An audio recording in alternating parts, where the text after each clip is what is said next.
Prakash Padukone, PV Sandhu, ज्वाला गुट्टा, ये वो नाम है जब बैडमिंटन का जिक्र होता है तो इन्हें याद किया जाता है। ऐसे ही कई अनगिनत खिलाड़ी हैं जिन्होंने बैडमिंटन में देश का नाम रोशन किया है। और जब हम जोधपुर की बात करते हैं तो द्रोणा स्पोर्ट्स अकेडमी की बात ज़रूर आती है। इस बैडमिंटन अकेडमी से संस्कार शाश्वत जैसा नाम आज हमें सुनने में आ रहा है, जिन्होंने अंडर 17 में नेशनल पर जोधपुर को रिप्रेजेंट किया और टॉप रैंक हासिल की। ऐसे ही अनगिनत कई सारे बच्चे हैं जो इस अकेडमी में मेहनत कर रहे हैं अपने गुरु के अंडर में, और वो हैं राज सारस्वत, जो संस्कार शाश्वत के पिता की भूमिका में भी हैं और एक कोच की भूमिका में भी। क्या है इस अकेडमी की कहानी, कैसे ये लोग ये मेहनत करते हैं, क्या नतीजे निकलते हैं, सफलता के लिए क्या मोटो इन्होंने तय किया है, आज हम वो सब आपको इस जर्नी में बताएंगे। तो चलिए मिलवाते हैं उन बच्चों से, उनकी मेहनत से, उनकी कहानी से और इस अकेडमी के गुरु से भी। तो चलिए आइए मेरे साथ।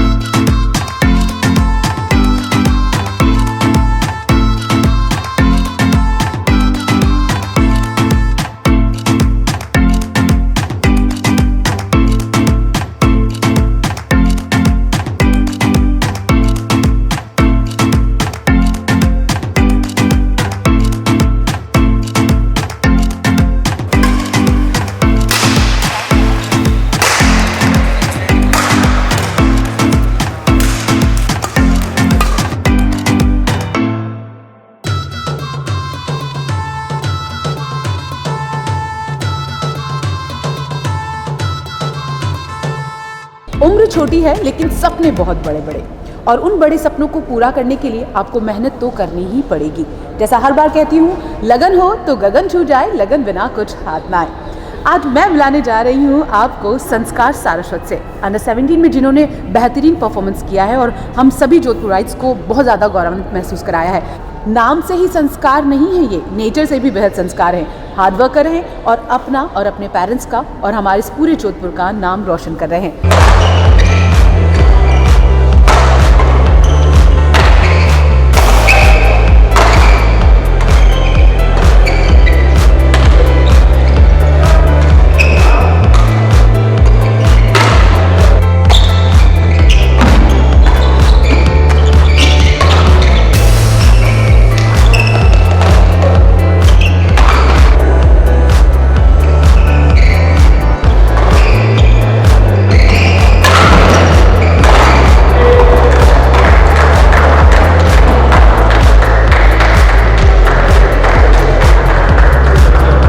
तो चलिए वेलकम करते हैं इस स्टार का हमारे शो में।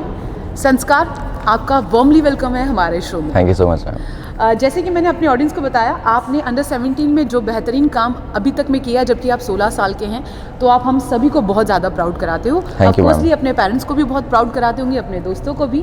तो उसके लिए पहले तो आपको बहुत बहुत बधाई आपके अचीवमेंट्स के लिए। Thank you ma'am, thank you. और आशा रहेगी कि अभी इस एज में जब आप यहाँ हैं, तो जब आने वाले वक्त और एज के बढ़ते बढ़ते आप बहुत ज़्यादा अचीवमेंट लें। Thank you, I appreciate ma'am. Okay, तो संस्कार, आज हम ये शो पूरा आपके लिए लेकर आए हैं। आज आपकी पूरी कहानी हम उन सभी तमाम बच्चों को दिखाना चाहते हैं जो आपसे कहीं ना कहीं मोटिवेट हो, या जिन्हें ये पता चले कि मेहनत के आगे कोई ऑप्शन नहीं होता है। तो मैं सबसे पहले जानना चाहूँगी संस्कार, आप और संस्कार के साथ ये रैकेट कैसे जुड़ा? मैम फर्स्ट ऑफ ऑल ये एक्चुअली बैडमिंटन स्पोर्ट जो है हमारे घर से स्टार्ट हुआ था जी। क्योंकि हमारे जो मेरे पापा है, मेरे जो पापा की बहन है, बुआ जी है, वो पहले खेलते थे and they also play national level tournaments. तो उनकी वजह से जब मैं at the age of 6 I started playing badminton. तो स्टार्टिंग से घर में जो वाइब्स था और ये सब था स्पोर्ट्स का ही था, तो इसलिए मुझे बहुत अच्छा सपोर्ट मिला है घर से खेलने के लिए, और पापा ने बहुत सपोर्ट किया स्टार्टिंग में खेलने के लिए।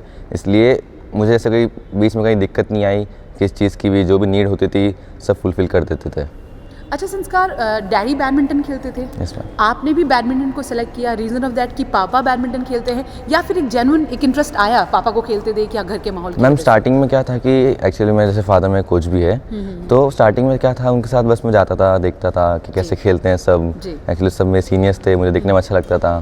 तो स्टार्टिंग में बहुत मैं नॉर्मली जाके खेलता था, बस करता था। स्टार्टिंग में कुछ इंटरेस्ट था नहीं मुझे, बट से रेगुलर गया मैं वहाँ पे, सबको देखा, सबसे बात करी, उनसे थोड़ा बहुत खेला, तो मुझे धीरे धीरे उसमें इंटरेस्ट आने लगा और फिर मैंने बैडमिंटन खेलना स्टार्ट किया।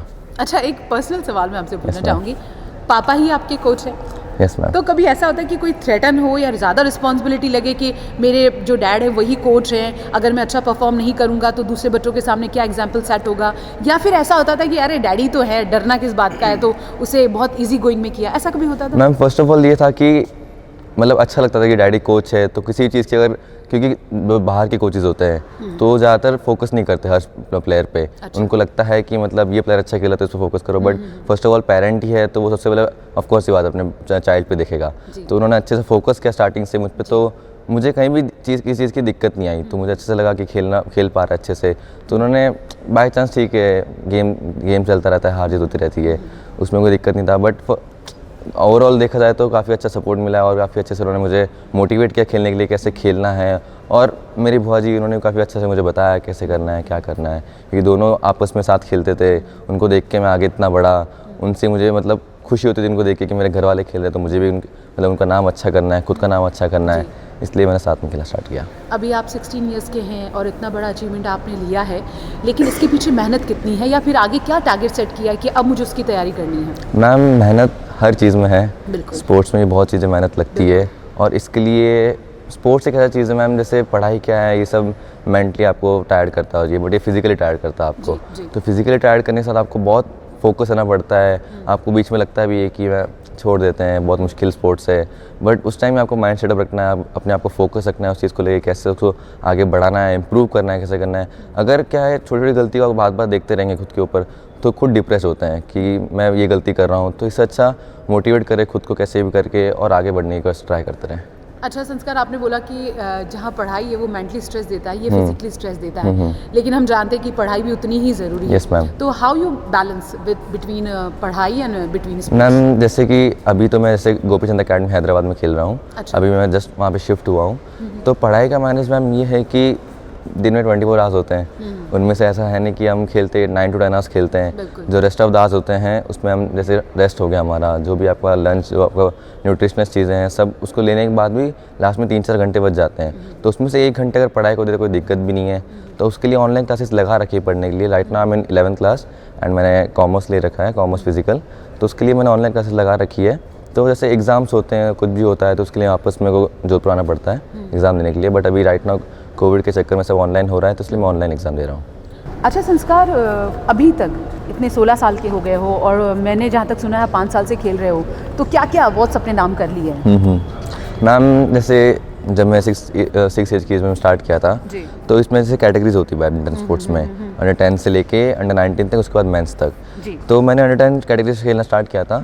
First of all district level होता है, डिस्ट्रिक्ट लेवल में विनर बना था, जी। और उसके बाद स्टेट चैंपियन होता है, स्टेट चैंपियन विनर बना मैं अलग अलग कैटेगरीज में। उसके बाद नेशनल लेवल जो होता है, लेकिन मुझे नेशनल लेवल तक अचीव करने में थोड़ा टाइम लगा, क्योंकि स्टार्टिंग टूर्नामेंट में खेलने आपको प्रेशर रहता है कि फर्स्ट टूर्नामेंट होता है आपका, तो उसके लिए मुझे काफ़ी पहले खुद को तो मोटिवेट करना पड़ा, कैसे खेलूँगा मैं, क्या करूँगा, मतलब डर भी लगता था, नर्वसनेस आती थी खेलने में फर्स्ट मैचेस में, बट खेला कैसे करके हारा मैं। स्टार्टिंग के मैचेस में बहुत सारे मैचेस हारा, लेकिन उसके बाद लगा कि कोई बात नहीं, खेलेंगे और अच्छा खेलेंगे, और प्रैक्टिस करी। उसके बाद स्टार्ट किया खेलना वापस टूर्नामेंट्स को। उसके बाद अंडर 10 कैटेगरी में जब फर्स्ट टाइम जीता था, उसके बाद मुझे लगा कि हाँ मैं कुछ अचीव कर सकता हूँ आगे भी, ये मेरा फर्स्ट स्टेप है, तो उसके बाद और मुझे आगे अच्छे अच्छे स्टेप्स लेने हैं और कैसे करके गोल्स को मेरे जो है अचीव करना है। उसके बाद फिर मैंने जैसे अंडर 10 जीतने के बाद अंडर 13 कैटेगरी होती है, तो कंटिन्यूस जो ईयर्स में है मैं वो धीरे धीरे कैटेगरीज जैसे उसमें आया, उसका मैं कैटेगरीज जीता, और अभी जस्ट रिसेंटली मैंने ऑल इंडिया अंडर 17 जो हुआ था पंचकुला में, वहाँ पे अपना सिंगल्स कैटेगरी जीता है। अच्छा मुझे बताइए, अभी जैसे आपने कहा कि बहुत टाइम ऐसा हुआ शुरुआत में जब आपने मैच को हारा है, एंड आपने एक पॉजिटिव एनर्जी बनाई कि नहीं हम और मेहनत करेंगे एज अ पेरेंट्स, क्योंकि डैडी आपके कोच है। कभी ऐसा हुआ कि डैड ने कहा कि हार कैसे रहे हो कंटिन्यू इतने मैचेस, या कभी डीमोटिवेट हुए, या किस चीज़ ने आपको बहुत पॉजिटिव एनर्जी? मैम ये हमारे मतलब मेरे लिए बहुत पॉजिटिव चीज़ थी कि मेरे फादर एज अ मतलब कोच है, तो उनको अच्छे से पता है कि अगर स्टूडेंट को ऐसे बोलेंगे तो खुद और नर्वसनेस आएगा और डिप्रेस्ड होगा वो, इसलिए उन्होंने कैसे मुझे काम नेचर से समझाया कि और पॉजिटिव रहे, कोई बात नहीं, हाँ जी चलती रहती है, और अच्छा करेगा तू, सामने प्लेयर प्रैक्टिस करके आते हैं, तू भी कर और अच्छा कर, खुद को मुझे मोटिवेट करते रहे। इसलिए मुझे स्टार्टिंग में ठीक है थोड़े बहुत होता है, चलता रहता है, पर मुझे कभी स्टार्टिंग में कभी डांटा नहीं। अच्छा, टू बी ऑनेस्ट मुझे कभी नहीं डांटा। Okay, that's very good. अच्छा एक और चीज़ बताइए, ये कहा जाता है कि 99% हार्डवर्क एंड 1% लक, कितना यकीन मानते हो इस चीज़ पर? मैम लक तो ठीक है, बट हार्डवर्क पेज ऑफ।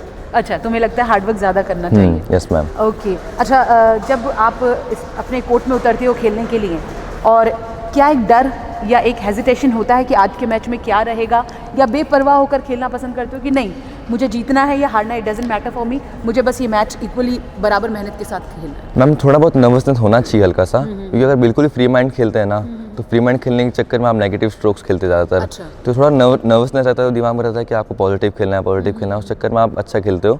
तो ऐसा भी नहीं है, मैं कहता हूँ फ्री माइंड खेलो, कोई दिक्कत नहीं है, बट थोड़ा बहुत नर्वसनेस, हल्का बहुत डर नहीं रहना चाहिए। बट हाँ, आपको फोकस करना है उस चीज़ को लेके, और अपने जब आप गेम खेलते हो, अपना आप मैच खेलते हो, उसमें आपको पूरा फोकस जो है कोर्ट पे रहना चाहिए।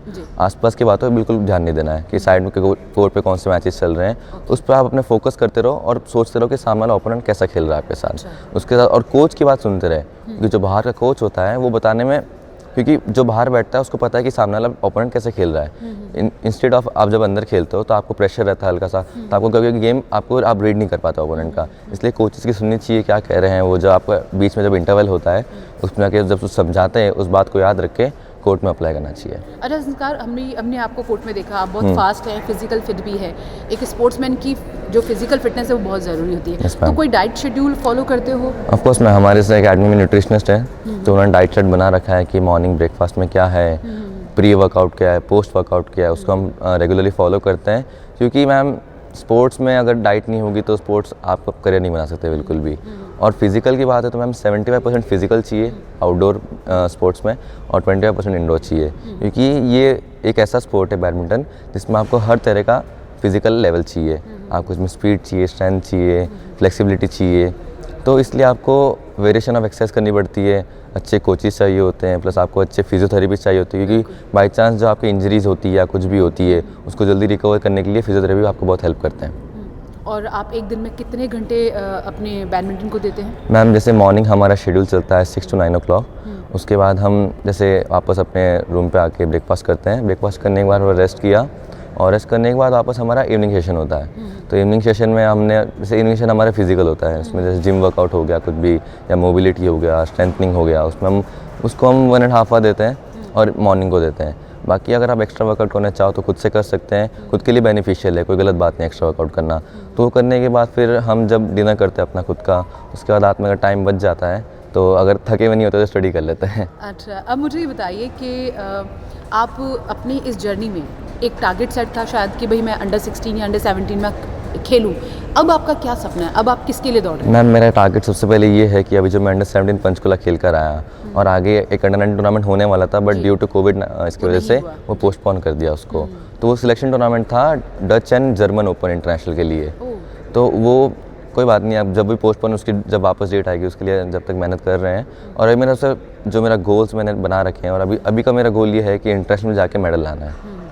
अच्छा संस्कार, कभी ऐसा होता है कि नहीं आज just I don't want to play, I don't want any kind of practice, बस आज मुझे रिलैक्स करना है, और मैं क्यों रेगुलर रोज़ इतने घंटे खपाता रहूं, रोज़ अपना टाइम बैडमिंटन को देता रहूं, ऐसा कभी मन डामाडोल हुआ है? कभी ऐसा होता है मैम, रोज़ होता है। मतलब रोज़ करते हो? हाँ, नहीं मैम, रोज़ लगता है माइंड में, बट जब हम खुद गोल्स को, जैसे मेरे को जब भी मेरा मतलब बात है, जब भी मुझे लगता है कि मतलब मुझे ऐसा नहीं खेलना, आज खेलने की इच्छा नहीं है, प्रैक्टिस करनी है, बहुत ऐसा वीकनेस सा लग रहा है, लेजीनेस आ रहा है, तो सबसे पहले अपने माइंड में लाता हूँ जो मैंने गोल्स बनाया अपने लिए, वो गोल्स अगर बाद में रह जाएंगे, नहीं कर पाऊंगा तो मुझे बहुत रिग्रेट होगा। तो उस चीज़ को करके मैं खुद को पुश करता रहता हूँ कि कोई बात नहीं, कर आज एक दिन का मतलब आगे जाके बहुत मुझे बेनिफिट मिलेगा, इसलिए वो खुद को मैं मोटिवेट करता हूँ उस तरह से। अच्छा संस्कार, आप तो 16 साल के हो, ऐसे बहुत सारे हमारे बच्चे दर्शक हैं जो 16 साल के हैं, या अब जो हम ये कॉन्सेप्ट लेकर आए हैं इसमें वो मोटिवेट हो कोई स्पोर्ट्स ज्वाइन करने के लिए, और आप भी जानते हैं, हम भी जानते हैं कि पढ़ाई और स्पोर्ट्स दोनों को बैलेंस कर चलना पड़ता है सम टाइम के लिए। तो आप उन बच्चों को क्या मैसेज देना चाहेंगे कि आप कैसे खेलते खेलते भी अच्छी तरह पढ़ सकते हैं, या पढ़ते हुए अपना अगर आपका कोई स्पोर्ट्स का शौक है उसको भी आप पूरा करते हुए अपना फ्यूचर बना सकते हैं? मैम फर्स्ट ऑफ ऑल ये कि आजकल देखा है कि इंडियन कल्चर जो है उसमें ज़्यादातर पढ़ाई को ज़्यादा मतलब आगे उसको मतलब उसको प्रेशराइज करते हैं कि आगे पढ़ाई करोगे तो ये स्पोर्ट्स तो कुछ काम की चीज़ नहीं है, स्पोर्ट्स में कुछ नहीं होता। बट अगर मैम देखा जाए तो स्पोर्ट्स में जितना नाम कमाते उतना पढ़ाई में नहीं कमा पाते। तो वही बात है, दोनों में नाम है, लेकिन अगर घर वालों को लगता है कि बच्चा स्पोर्ट्स में भी कर सकता है तो और बच्चे को भी इंटरेस्ट है स्पोर्ट्स में करने का, तो उसको एक चांस देना चाहिए एटलीस्ट करने के लिए। अगर खुद बच्चा बाद में आके मना कर देता है एक बार उसको कि नहीं मुझे नहीं करना, तो आप उसको भले ही पढ़ाई में डाल दो, कोई दिक्कत नहीं है। लेकिन अगर बच्चा खुद कहता है मुझे स्पोर्ट्स करना है, स्पोर्ट्स में आगे करियर बनाना है और वो किसी भी स्पोर्ट्स के लिए मतलब इंटरेस्टेड है, तो प्लीज़ उसको एक चांस देना चाहिए। अच्छा संस्कार, जब आप कह रहे हैं पढ़ाई भी इंपॉर्टेंट चीज़ है, लेकिन आपने खेल को ज़्यादा किया, कभी डैड ने आपको प्रेशराइज किया? और फिर आप किस टाइप के स्टूडेंट रहे, एवरेज या ब्रिलियंट? मैम 8th क्लास तक मैं टॉपर था। अच्छा। उसके बाद बट 9th क्लास में क्या टूर्नामेंट्स और वापस मेरे जो हायर कैटेगरी आ गई, इसलिए मुझे ज़्यादातर बाहर रहना पड़ता था, आउट ऑफ इंडिया टूर खेलना पड़ता था और ये सब करके। इसलिए ठीक है 9th क्लास में एवरेज मार्क्स आए, बट जैसे 10th आया तो कोविड की वजह से लॉकडाउन हो गया था, तो उसमें फिर पढ़ाई करी, क्योंकि पापा का 10th जो बोर्ड्स होते हैं उसमें अच्छे परसेंटेज आगे बहुत काम आते हैं लाइफ में भी, जैसे बैकअप लेके चलना चाहिए कहता है ना।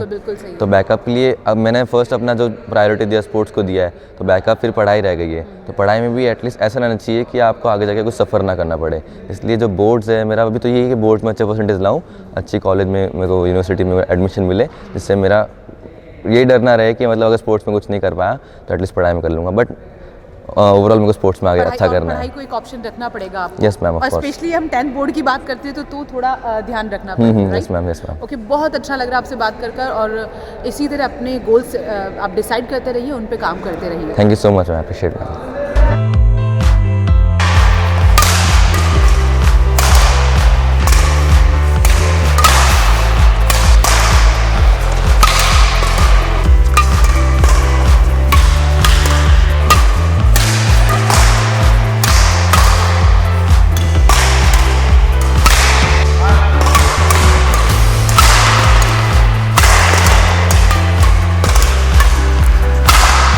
द्रोणा स्पोर्ट्स एकेडमी में सिर्फ संस्कार सारस्वत जैसे बच्चे ही नहीं, और भी ऐसे बच्चे हैं जो स्ट्रगल कर रहे हैं, मेहनत कर रहे हैं और देश में अपने साथ साथ जोधपुर का नाम रोशन भी करना चाहते हैं। कौन है वो बच्चे, कितनी मेहनत कर रहे, चलिए उनसे भी थोड़ा सा बात करते हैं। तो आज मेरे साथ हैं ये दो प्यारे स्पोर्ट्समैन जो अपना भविष्य संवारेंगे, देश का भविष्य भी संवारेंगे। आपका क्या नाम है? नीलेश सोनी। और आपका क्या नाम है? नितेंद्र सिंह। आपको कितने साल हो गए द्रोणा अकेडमी में? 4 years। 4 साल से। और आप? 10 years। अच्छा, आप 10 साल से यहाँ पर है। तो अभी आपकी जो एज है उस वक्त क्या एज रही होगी जब 10 साल पहले आपने ज्वाइन किया? मैंने मोस्टली 15 years की एज में खेलना चालू किया था। अच्छा। और उस टाइम यहाँ सर के अलग अकेडमी चलती थी, वहाँ पे हम प्रैक्टिस करते थे जी। बाद में लेकिन यहाँ पे द्रोणा स्पोर्ट्स एकेडमी बनने के बाद में यहाँ पे सर के गाइडेंस में ही हम यहाँ पे कोचिंग ले रहे हैं। अच्छा, और आप कितने साल के थे जब आपने ज्वाइन किया था? 11 और 12 years। अच्छा, 11-12 साल के रहे होंगे। और अब आप कितना वक्त देते हैं बैडमिंटन को यहाँ पर? At least 4 hours। 4 घंटे आपको देने पड़ते हैं। और आप भी? हाँ, 3 to 4 hours। अच्छा, आप दोनों मुझे एक बात बताइए, संस्कार का अचीवमेंट तो हम लोगों को नज़र आ रहा है और हम ये भी जानते हैं कि इस एकेडमी में सारे बच्चे बहुत मेहनत करें। आपका भी कोई ड्रीम होगा दोनों का? क्या ड्रीम है आपका? इंडिया रिप्रेजेंट करना है और आपका भी इंडिया रिप्रेजेंट करना है। अच्छा, चलो बात करते हैं आपके कोच के बारे में। राज सारस्वत, वो आपके कोच है, कितने साल से उनके अंडर में है? करीब 4 साल से यहाँ पर ही हैं। तो आप उनके बारे में कोई अच्छी बात बता सकते हैं जो आपको बहुत ज़्यादा मोटिवेट करती हो? मतलब सर इतनी ज़्यादा मेहनत करते हैं हम लोगों पे, मतलब फिर हमको भी ऐसा लगता है कि और उनको 100% दे, 200% दे, ज़्यादा से ज़्यादा देते हैं। और कभी भी मतलब कुछ मस्ती करने तो मस्ती का टाइम मस्ती भी कराते हैं जी, डांटने के टाइम बहुत अच्छा डांटते भी है। तो दोनों चीज़ें सर बहुत अच्छे से बैलेंस करके चलते हैं सब चीज़ें। ओके। अच्छा, मुझे एक बात बताइए, क्योंकि वो एक कोच हैं और उनका बेटा यहाँ पे ट्रेनिंग ले रहा है और आप भी यहाँ पर प्रैक्टिस कर रहे हैं, एज अ स्पोर्ट्समैन कभी जेलस काइंड ऑफ नेचर आता है मन में कि नहीं वो इतना अचीव कर गया, हमने अभी नहीं किया, या उसे पॉजिटिव वे से लेते हो? जो पॉजिटिव वे से लेते हैं, हमारे ही साथ में खेलता है प्लेयर और वो इतना आगे बढ़ गया है तो हम उसे एक मोटिवेशन के तौर पे लेते हैं कि हम भी उसकी जैसे मेहनत करें और उसकी जैसे ही आगे बढ़े। तो बहुत प्राउड होता है आपको कि संस्कार आज ही जगह पे है? हाँ बिल्कुल, हमें प्राउड होता है। ये हमारे साथ का जो प्लेयर है वो इतना आगे चला गया है आज। अच्छा, संस्कार की ऐसी कौन सी चीज़ें जो आपको इम्प्रेस करती है या आप चाहते कि वो आपके अंदर नहीं है और आपके अंदर होनी चाहिए? संस्कार बहुत जल्दी हर चीज़ को कैच करता है। जैसे अगर कोई भी चीज़ होती है तो हमें जैसे थोड़ा टाइम लगता है किसी भी चीज़ को, टेक्निक को सीखने में, लेकिन संस्कार उसे बहुत जल्दी कैच करता है और उसे गेम में अप्लाई भी कर लेता है काफ़ी जल्दी। तो वो उसे सबसे अलग करती है। अच्छा। और हार्ड वर्किंग तो बचपन से ही बहुत हार्ड वर्किंग था। हाँ। इसलिए तो वो उसका रिजल्ट उसे अब मिल रहा है। अच्छा, मेरा एक सवाल है जो थोड़ा सा कड़वा है, लेकिन देखिए शो है, बात ज़रूर करेंगे क्योंकि संस्कार यहाँ पर एक स्टूडेंट है और उनके डैडी यहाँ कोच है, जो संस्कार ने भी हमसे बात कही थी। तो अब मैं जानना चाहती हूँ, क्या आपके कोच सर आप लोगों पर उतना ही अटेंशन देते हैं जितना वो संस्कार पे देते हैं? जी मैम। बिल्कुल। तो आपको अच्छा लगता है यहाँ पे एकेडमी में काम करते हुए और ये स्पोर्ट्स की प्रैक्टिस करते हुए? आपका क्या नाम है? Tanishq. And what's your name? Chirayu. आप दोनों को कितना वक्त हो गया यहाँ पे? मेरे को यहाँ पे 9 मंथ्स हो गए खेलते हुए। अच्छा, अभी आप फ्रेशर ही हैं? नहीं, वैसे मैं पीछे खेलता था। अच्छा, मानगढ़ से बिलोंग करता हूँ मैं। ओके। तो यहाँ पे सर के पास मेरे को 9 मंथ्स हो गए। अच्छा। तो जैसे सर अपने बेटे की ट्रीट करते हैं। Very nice. चिरायु, आपको कितना वक्त हो गया? मुझे यहाँ पे ऑलमोस्ट 1 साल होने को आ गया है। मैं बहुत पहले से सर के साथ में टच था। एक्चुअली बचपन से मैं पहले सर के पास से स्टार्ट किया था, मगर कुछ टाइम बाद मैंने बीच में ब्रेक ले लिया था। Okay. कुछ टाइम बाद मैंने वापस स्टार्ट किया, तो मैं सर के यहाँ पे अभी जब ये एकेडमी वापस बनी रही, एक्चुअली में पहले हम जहाँ पे खेलते थे बिजलीघर में, वहाँ पे इतनी फैसिलिटीज़ नहीं थी, कोर्ट्स अच्छे नहीं हुआ करते थे, और उसी टाइम में हम लोग सब साथ में खेलते थे और काफ़ी छोटे हुआ करते थे। उस टाइम भैया हमारे साथ ही थे, सीनियर थे। फिर कुछ टाइम बाद जब हम लोग सबने साथ में स्टार्ट किया, तो सर का एक काइंड ऑफ फैमिली है हम लोग पूरी, मतलब एक साथ ही हम लोग ड्रिल करते प्रैक्टिस करते हैं, और हम जिस तरह से संस्कार की तरफ मतलब मोटिवेट होते हैं उसको देख कर, उसका जो गेम है उससे हम काफ़ी इंस्पायर होते हैं हम देख के, जैसे वो क्या करता है, कैसे हम उसको फॉलो भी करते हैं कभी कभार, और जिस तरह से वो प्रैक्टिस करता है और जिस जो उसका लेवल एक स्टैंडर्ड उसने सेट किया है, हम भी कोशिश करते हैं कि उसको कॉपी करें और नेक्स्ट लेवल हमारे भी आगे से आगे जितना इंप्रूवमेंट कर सकते हैं अपने गेम में उतना करें। आपको कुछ अपने कोच के बारे में बताना चाहेंगे? सर की सबसे अच्छी बात यह है कि सर बहुत फैमिलियर है, और सर का सबसे अच्छा यही है कि वो नेचर वाइज बहुत एक परफेक्ट कोच कहते हैं। डिसिप्लिन उनको बहुत ज़्यादा, मतलब जब भी प्रैक्टिस चाहिए ऑन कोर्ट उनको बिल्कुल भी सी मजाक बिल्कुल पसंद नहीं है, स्ट्रिक्ट हैं थोड़े से, मगर काफ़ी ज़्यादा हमको मतलब ऐसा नहीं लगता कि एक कोच है, एक इट्स लाइक फादर है हमारे बिल्कुल, और बहुत डिसिप्लिन से हमको बहुत अच्छे से उन्होंने अभी अपने बच्चों को इधर रखा है। संस्कार हमारे उनको डिफरेंस नहीं रखते, वो उल्टा हमको यही कहते हैं कि ये संस्कार है तो तुमको उसकी तरह ही मतलब बनना है, उससे भी अच्छा करना है, और जितने ज़्यादा प्लेयर्स निकलेंगे उतना मतलब हमारे इंडिया के लिए उतना अच्छा है, और राजस्थान के लिए, अपने स्टेट के लिए, अपनी सिटी के लिए एक प्राउड फीलिंग है। अच्छा, एक माहौल है कि कभी कभी स्पोर्ट्स को इतना प्रेफरेंस नहीं दिया जाता है पेरेंट्स के अकॉर्डिंग। दे वांट कि हमारे बच्चे अच्छी पढ़ाई करें, डॉक्टर इंजीनियर बने, और स्पोर्ट्स को लेके जो डेफिनेशन अब बदली है वो अब बदली है, लेकिन आप लोगों की सबकी फैमिली आप लोगों को पूरा सपोर्ट करती है? मेरे फादर पहले भी स्पोर्ट्स पसंद रह चुके हैं, तो मुझे उनका काफ़ी सपोर्ट है जी, और मुझे ऐसा लगता है कि कहीं ना कहीं स्पोर्ट्स का एक बहुत ज़्यादा एडवांटेज है। स्टडीज़ अपनी जगह पर है, मगर स्पोर्ट्स का हर जगह पे बहुत ज़्यादा एडवांटेज है। फिजिकली फिट भी रहते हैं, मेंटली भी स्ट्रॉन्ग रहते हैं, और स्पोर्ट्स से आपको काफ़ी सारी चीज़ें जैसे इंड्योरेंस हो गया, काफ़ी ज़्यादा फिजिकली एक्टिविटी, आप बॉडी फिट रहती है आपकी, आप काफ़ी ज़्यादा इंप्रूवमेंट, आप कुछ चीज़ें सीखते लाइफ में, और स्पोर्ट्स हर एक को करना चाहिए। लाइक एक चीज़ को कंपल्सरी कर देना चाहिए मेरे हिसाब से, तो मुझे ऐसा लगता है, क्योंकि स्पोर्ट्स एक ऐसी चीज़ है जिससे मतलब कोई भी इंसान दूर नहीं रह सकता है। और अभी जैसे कोविड का टाइम चल रहा है, तो वी नीड कि हमें फिजिकल फिट रहना है, और उसके लिए वैसे भी इंडोर है तो बहुत अच्छे ऑप्शंस हैं बच्चों के लिए। अच्छा, आप लोगों की फैमिली कितना सपोर्ट करती है आप लोगों को? मेरी फैमिली तो फुल सपोर्ट करती है। पापा का फैमिली बिजनेस है और बाकी फार्मर है। अच्छा, तो पूरा सपोर्ट करते हैं। तो आप लोग कितने डिसाइडेड हैं अपने ड्रीम्स को लेके कि हमें यहाँ से क्वालिफाई करना है, नेशनल खेलना है, या फिर इंटरनेशनल खेलने की अपॉर्चुनिटी मिली तो हम उसको भी मिस नहीं करें? कितना डेडिकेशन है आपके अंदर? डेडिकेशन तो फुल है, डिसाइडेड है सबका, और आप लोग कहीं ना कहीं संस्कार से मोटिवेट होते हैं। लेकिन इंटरनेशनल नेशनल प्लेयर्स हैं जिनको आप फॉलो करते हैं बहुत ज़्यादा? श्योर, मुझे इंटरनेशनल प्लेयर विक्टर लैक्टसन बहुत पसंद थे, और अभी 1-2 प्लेयर्स थे जो रिटायर्ड हो चुके हैं। अच्छा, हो गए। ओके। ये एक्चुअल में इंडिया से जो है मोस्टली जैसे श्रीकांत किदाम्बी श्रीकांत हो गया, ये लोग हो गए, ये हमें काफ़ी इंस्पायर करते हैं। मुझे लगता है कि इनका जो खेलने का जो तरीका है, अगर उसका हमको 50% भी सीखने को कभी मिले तो हम मतलब बहुत ज़्यादा हमारे लिए अच्छी बात होगी, और हमको लगता है ऐसा कि एक दिन ज़रूर हमसे मिलेंगे, क्योंकि हम भी चाहते हैं कि हम ऐसा अपना गेम को इम्प्रूव करें, एक लेवल को जैसा संस्कार है उनके साथ ही प्रैक्टिस करता हूँ वहाँ पे हैदराबाद में। तो लाइक हम भी सोचते हैं कि एक प्लेटफॉर्म पे जाएं, हमको अपॉर्चुनिटी मिलेगी, हम उनसे मिलें, उनसे बात करें, उनसे सीखें, तो बस वही है।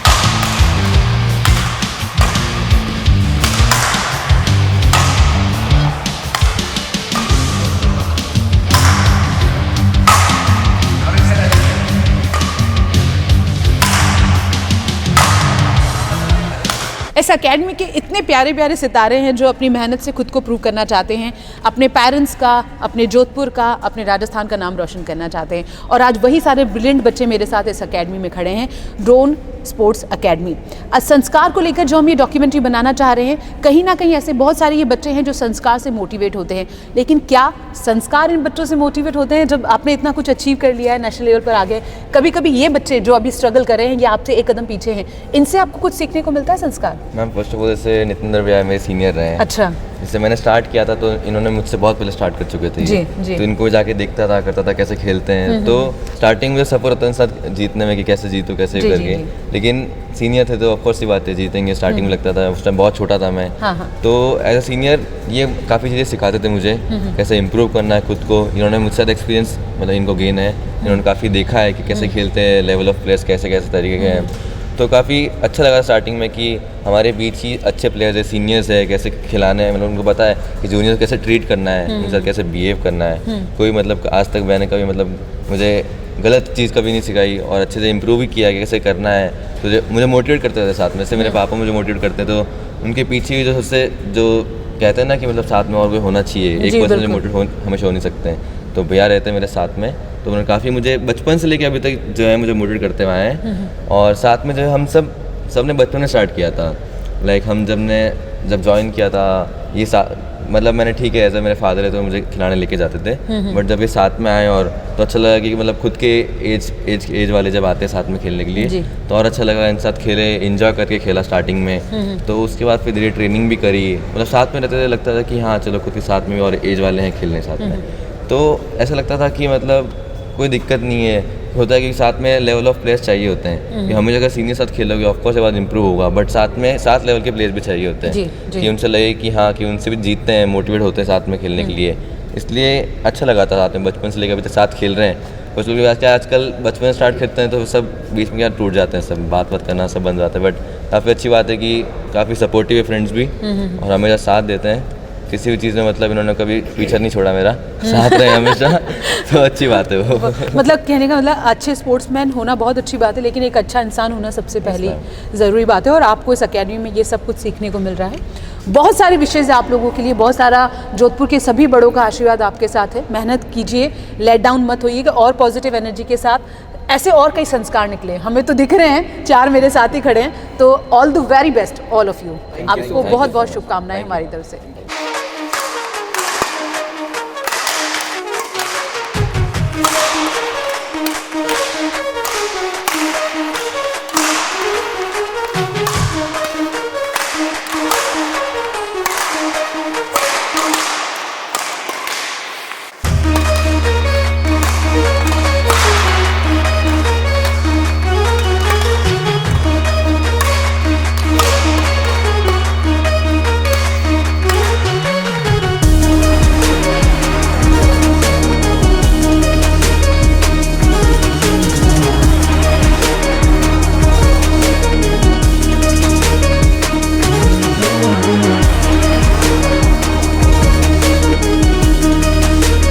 किसी भी फील्ड में आप मेहनत करें तो आप सक्सेस ज़रूर होंगे, लेकिन उसके साथ साथ अगर आपको सही गाइडेंस मिले, ऐसे लोग मिले जो आपको मोटिवेट करें, ऐसे कोचेस मिले, ऐसे गुरु मिले, ऐसे टीचर्स मिले, तो फिर आपकी मेहनत जितनी ज़्यादा होगी उतना ही मार्गदर्शन में उनके आप और सक्सेस होंगे। संस्कार के पीछे भी एक कहानी है। संस्कार के कोच जो उनके डैड हैं, यानी दोहरी भूमिका निभा रहे हैं, एक पिता की भी और एक कोच की भी। वो उन्हें पूरी तरह गाइडेंस करते हैं। तो चलिए अब मिलाते हैं आपको उनके डैडी से, राज सारस्वत से, जो एज अ कोच उन्हें गाइड करते हैं। सर, आपका हमारे शो में बहुत बहुत स्वागत है। Thank you so much. Sir, पहले तो आपको बहुत बधाई कि आपका बेटा जोधपुर के साथ साथ देश का नाम भी रोशन करेगा आगे। और अभी अंडर 17 इन्होंने जो अचीव किया है वो वाकई में बहुत तारीफ़ काबिल है। बेटा, मैं ये कहूँगा कि जोधपुर का बेटा है ये जी। सिर्फ मेरा बेटा नहीं, क्योंकि बैडमिंटन के क्षेत्र की बात करें तो खेल की में अगर बात करते हैं तो फिर वो उस शहर का और उस प्रदेश का बेटा हो जाता है। तो मैं चाहूँगा कि अभी तो शहर और प्रदेश का नाम रोशन कर रहा है, आने वाले समय में जो है वो भारत का भी बेटा कहलाए और उस स्तर तक जाए जो हम सब चाहते हैं, हमारे पूरी फैमिली चाहती है, हमारे जो बैडमिंटन की फैमिली है वो भी चाहती है कि नहीं ये उस स्तर तक पहुँचना चाहिए। तो ये तो अभी पहला स्टेप है इसका कि इन्होंने इस लेवल को अचीव किया है। अच्छा, एज अ गुरु आप कोच इनको करते हैं, कभी आपको ऐसा लगा कि आपसे बेहतर कोई और भी इन्हें कोच कर सकता था? मतलब अगर मैं बेसिक लेवल बात करूँ तो बेसिक लेवल, क्योंकि मैंने भी बैडमिंटन का जो है डिप्लोमा किया है, diploma in sports coaching from Patiala. एक बहुत मतलब रिनाउंड सेंटर है वो कोचेस बनाने के लिए। तो वहाँ से डिप्लोमा करना अपना में एक उपलब्धि मानी जाती है और बहुत ही वहाँ पे बारीकियाँ सिखाई जाती है हमें। तो बेसिक लेवल पे मैंने इसको काफ़ी बारीकियाँ सिखाई है। तो जितना मैं कर सकता था मैंने इसको किया। उसके बाद लगा नहीं, अब इसको जो है एक एडवांस ट्रेनिंग की रिक्वायरमेंट है, क्योंकि 2018 में जब ये इंडिया नंबर 1 बना अंडर 13 कैटेगरी में, तब गोपीचंद एकेडमी के भी 1-2 कोचेस से मेरी मुलाकात हुई। तो उन्होंने कहा नहीं आप भेजो इधर, आपको इसको एडवांस ट्रेनिंग मिलेगा और वेराइटी ऑफ प्लेयर्स मिलेंगे जो इंडिया में रैंक होल्डर्स है। तो उनके बीच में अब एक लेवल आता है तब आपको भेजना ही पड़ता है। तो मुझे लगा नहीं अब इसको वहाँ पे बाहर भेजना चाहिए। तो मैंने इसको भी 2018 में गोपीचंद एकेडमी नोएडा में ज्वाइन कराया, ग्रेटर नोएडा में। वहाँ 2-3 दिन महीने रह के इसने ट्रेनिंग किया 18-19 में। फिर वहाँ से इसका 15 में भी एक गोल्ड मेडल मिला इसको 15 डबल्स का। तो वहाँ के कोच ने कहा नहीं अब इसको आप जो हैदराबाद की जो मेन एकेडमी नेशनल एकेडमी है गोपीचंद की, वहाँ पे आप इसको भेजिए। तो वहाँ पे गया तो वहाँ गोपी सर का भी इसको काफ़ी सुपरविज़न मिला, वहाँ के कोचेस का सुपरविज़न मिला। इसके जो मेन कोच एक है सियादत सर, उन्होंने बहुत कोऑपरेट किया। अनिल सर है काफ़ी, और इंडोनेशियन कोचेस लगे हैं वहाँ। तो एक इंफ्रास्ट्रक्चर, एक जो एडवांस ट्रेनिंग के लिए जो रिक्वायरमेंट होता है एक प्लेयर को, तो उसके लिए मुझे लगा कि इसको वहाँ भेजना चाहिए। और उसका एडमिशन भी इसका जो हुआ इसकी रैंक बेस पे हुआ था वहाँ पे, अदरवाइज़ वहाँ बिना रैंक के वो लेते नहीं। इंडिया में आपको टॉप 10 टॉप 20 प्लेयर होना ज़रूरी है अगर आपको जाना है तो ये इसने उस चीज़ को अचीव किया था, तो इसलिए उन्होंने उसका एडमिशन भी आराम से कर लिया, कोई दिक्कत नहीं। और वहाँ रहते हुए डायरेक्ट अभी टूर्नामेंट जो खेला इसने अंडर 17 वाला, तो हैदराबाद से ही ये खेलना आया था। उसका परिणाम आपके सामने कि इसने वो नंबर 1 रैंक अचीव किया है इसमें अंडर 17 कैटेगरी। इस अकेडमी में इतने सारे बच्चे हैं, आप बच्चों को किस मोटो के तहत सिखाते हैं, या आपका क्या ऐसा उद्देश्य है जिससे बच्चे मोटिवेट हो कि नहीं हमें इस चीज़ को फॉलो करते हुए आगे बढ़ना है? फर्स्ट ऑफ ऑल तो मैं कहता हूँ कि मुझे लगता है कि स्पोर्ट्स में पार्टिसिपेशन बहुत ज़रूरी है, जो कि आज की बहुत बड़ी नीड है। क्योंकि बच्चे काफ़ी इधर उधर डाइवर्ट हो रहे हैं, अपनी एनर्जी को गलत जगह चैनलाइज करते हैं। तो चैनलाइज करने के लिए फर्स्ट ऑफ ऑल तो आना चाहिए। और उनमें से कुछ बच्चे ऐसे होते हैं जिनको प्रोफेशनल खेलना है, उनके पेरेंट्स का भी सोच होता है नहीं मुझे इसको प्रोफेशनल खिलाना है। तो हमने जो सेंटर बनाया है द्रोणा स्पोर्ट्स एकेडमी, मेरे पार्टनर साथ में धर्मेश एंड सुनील, और हमारे तीनों का विजन यही था कि इस एकेडमी को प्रोफेशनल वे में ही ले जाना हमें, कि यहाँ से भी हम उस स्तर तक पहुँचे कि इंडिया में वो नाम रोशन करें और इंडिया से भी अंतर्राष्ट्रीय लेवल पर नाम रोशन करें। तो अभी देखो 2-3 सालों में इस एकेडमी को शुरू किए हुए। मैं कोचिंग वैसे 21 ईयर से कर रहा हूँ। 18 साल मैंने पुराने बिजली घर में भी कोचिंग किया, वहाँ के स्टाफ ने काफ़ी कोऑपरेट किया। मैं उम्मीद क्लब में 13-14 साल मैंने कोचिंग किया है। तो काफ़ी बच्चे नेशनल लेवल तक निकले हैं मेरे वहाँ से। तो मैं कोशिश करूँगा यहाँ से भी जो है नेशनल इंटरेस्ट लेवल प्लेयर निकले। सर, आप कोच की भूमिका निभा रहे हैं, एकेडमी में इतने बच्चों को सिखा रहे हैं, ये एक तरफा आपका रूप है, लेकिन एज अ फादर जब आप संस्कार को देखते हैं, हमने ये क्वेश्चन संस्कार से भी किया था कि समटाइम आप किसे प्रेफरेंस देंगे, पढ़ाई को या गेम्स को? ही सेड कि मेरा प्रेफरेंस स्पोर्ट्स है, लेकिन पढ़ाई को लेकर साथ चलना चाहती हूँ। तो आप मुझे बताइए कि आप पेरेंट्स को क्या सजेशन देना चाहेंगे जिनके पेरेंट्स बहुत ज़्यादा कॉन्शियस है अबाउट स्टडी बच्चों को लेकर, और जैसे आपने संस्कार को जो अभी अचीवमेंट दिलाया, हालांकि मेहनत उनकी है, आपका गाइडेंस है, लेकिन उसके साथ साथ स्टडी का लेवल, तो आपने इसे संस्कार को ऐसा क्या मंत्र दिया कि just say is good in study also and sports में भी? नहीं, मैंने इस पे प्रेशर कभी नहीं रखा। अच्छा। स्टडी को लेके मैंने प्रेशर क्रिएट नहीं किया कभी भी, क्योंकि ये 3rd स्टैंडर्ड से ही जोधपुर को रिप्रेजेंट करने लग गया था। बहुत सोचे कि 7 साल का बच्चा अगर जोधपुर टीम को रिप्रेजेंट कर रहा है तो कहीं कुछ पोटेंशियल दिख रहा था, और ये एवरी ईयर कुछ न कुछ अचीव करते जा रहा था।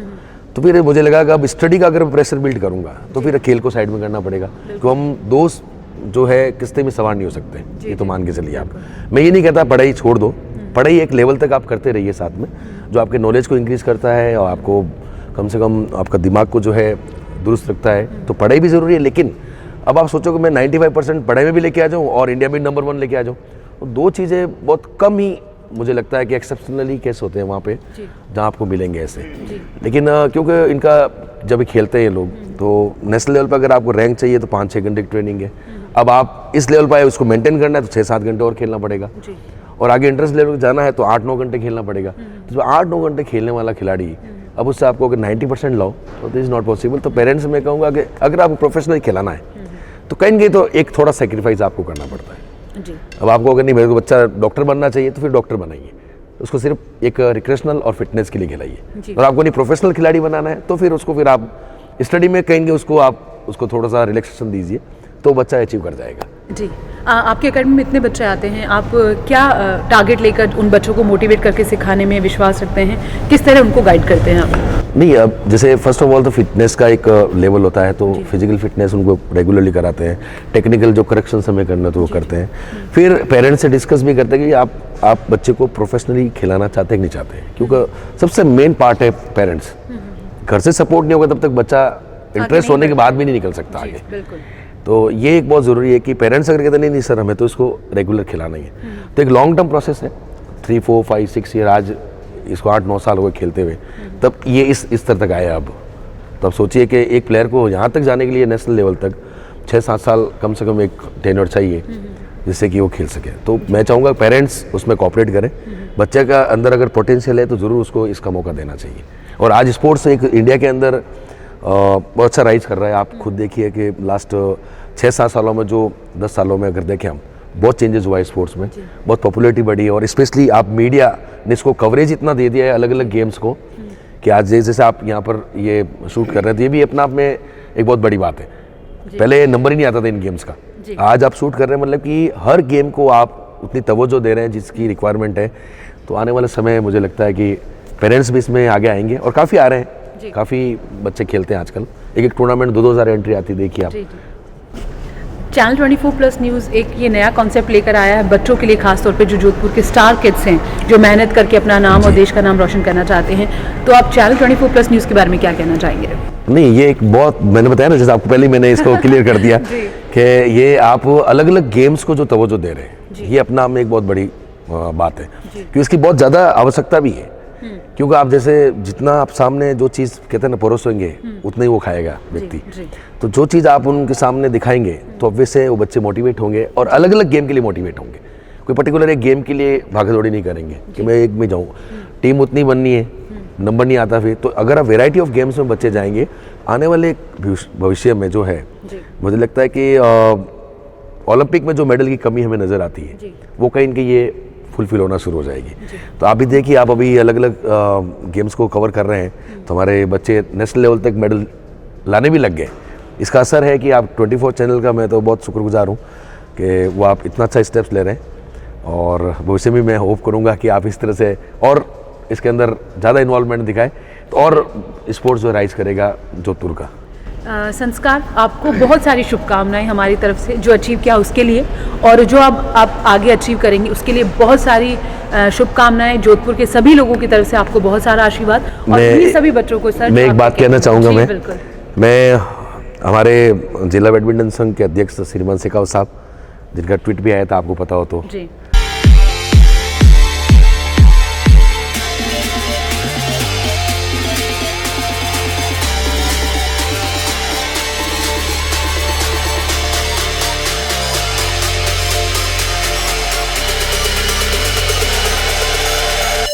तो उन्होंने बोला कि भाई हम इसके लिए करेंगे। तो ये जो सेंटेंस है, एक वाक्य मैं बता दूं कि पूरे स्पोर्ट्स जगत के लिए, जोधपुर के लिए एक मैसेज था वो, कि अगर ये अचीव करने में ये मिल सकता है तो क्यों नहीं हम भी कोशिश करें। क्योंकि वो पूरे जोधपुर के सांसद हैं, ठीक है, हमारे बैडमिंटन संघ के अध्यक्ष तो ये, लेकिन पूरे जोधपुर के सांसद है, तो उनका एक ट्वीट अपना में बहुत बड़ी बात है।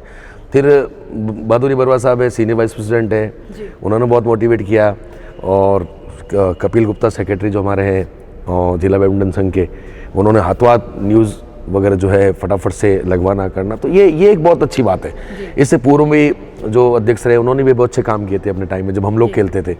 तो इस तरह से एक जो ट्रांसफॉर्मेशन हो रहा है, धीरे धीरे बढ़त होती जा रही है। तो मुझे लगता है कि ये बहुत ही अच्छी बात है।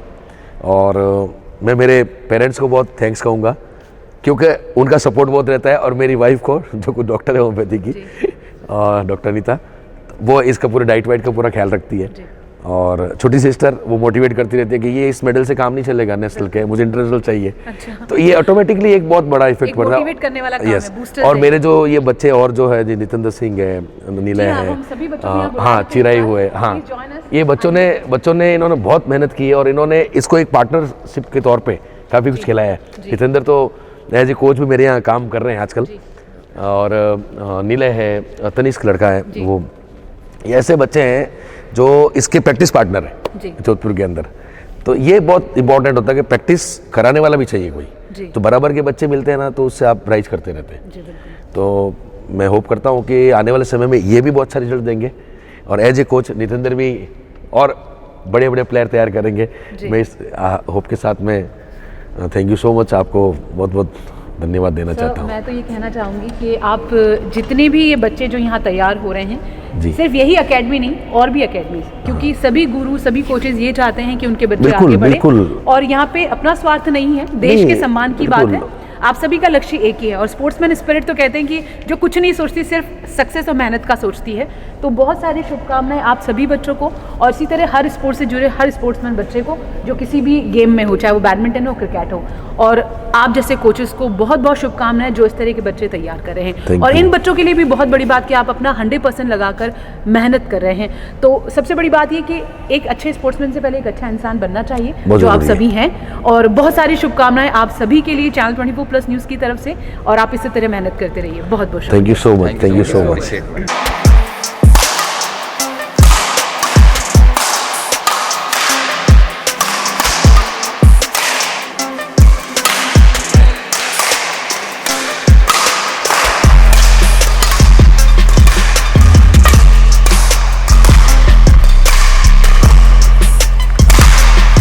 आज हम आपको लेकर आए द्रोणा स्पोर्ट्स एकेडमी, जहां हमने बैडमिंटन की कहानी के बारे में बात की, बैडमिंटन के लिए मेहनत कर रहे सितारों से बात की, जो इस एकेडमी में अपने आप को निखार रहे हैं। राज शाश्वत जो उनके कोच हैं, उनसे भी बात करवाई, और संस्कार शाश्वत जिन्होंने अपनी मेहनत से अपना और जोधपुर का नाम रोशन किया। ऐसे अनगिनत सितारों से आज हमने आपको इस एकेडमी में बुलाया।